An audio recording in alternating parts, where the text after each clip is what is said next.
कि आरपीएससी द्वारा परीक्षाओं में होने वाली नकल को रोकने के लिए काफ़ी प्रयास किए गए और इसी क्रम में हम सभी ने ये पहले भी पढ़ा होगा अखबारों में कि आरपीएससी के द्वारा जो है अब कुछ और भी बदलाव किए जा रहे हैं। और इसी में से एक बहुत महत्वपूर्ण बदलाव था, जो 4 ऑप्शन हमें वर्तमान में दिए जाते हैं उनकी जगह मल्टीपल चॉइस क्वेश्चंस वाले पेपर में अर्थात एमसीक्यू बेस्ड पेपर्स में 5 विकल्प दिया जाना। तो अब जो है आपको आगामी जो भी परीक्षा होने वाली है उसमें टोटल 5 ऑप्शन दिखने वाले हैं, ठीक है। और उनमें से कम एक ऑप्शन जरूर भरना पड़ेगा। मतलब मान लीजिए अगर ए बी सी या डी में से कोई ऑप्शन है तो वो आप उसे भरें, और यदि आप उस प्रश्न को अटेम्प्ट नहीं करना चाहते हैं तो ऐसे में आपको जो 5वां विकल्प वहां पर दिया गया है उसे भरना ही पड़ेगा। अगर आप कोई सा भी विकल्प नहीं भरते हैं तो ऐसी परिस्थिति में आपके उस प्रश्न के को गलत मानते हुए उसका 1/3 अंक काट लिया जाएगा।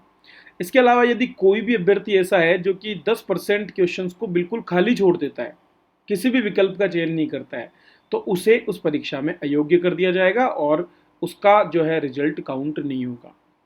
इसके अलावा चूंकि समय एक्स्ट्रा लगेगा क्योंकि आपको सारे प्रश्नों को जो है भरना पड़ेगा, तो इसके लिए 5 मिनट का अतिरिक्त समय भी यहाँ पर दिया जाएगा। कार्बन कॉपी परीक्षार्थी को मिलेगी, ठीक है, वे इसको सुरक्षित रख सकते हैं और आवश्यकता पड़ने पर वो इसको अगर आयोग मांगे तो उसको देना पड़ेगा। तो ये कुछ नए बदलाव होने वाले हैं, इसके लिए आप अपनी तैयारी शुरू कर देवें, ठीक है। बहुत ज़रूरी है कि आप ऐसा करें क्योंकि अगर ऐसा नहीं होगा तो निश्चित रूप से इसका नुकसान आपको मिल सकता है, ठीक है। तो अब आप ये ध्यान रखेंगे बिल्कुल कि आगे से जो है, क्योंकि अभी तो आप जो भी टेस्ट सीरीज या सब कुछ दे रहे होंगे उनमें आपको 4 ऑप्शन ही मिलने वाले हैं, लेकिन हो सकता है आने वाले समय में ऐसे कुछ बदलाव होंगे जिनसे आपको ये 5 ऑप्शंस मिलेंगे और आपको 5वां ऑप्शन भी भरने की आदत डालनी होगी। चलिए, तो इसी के साथ मैं आपसे विदा लेता हूँ। मिलेंगे अगले वीडियो में।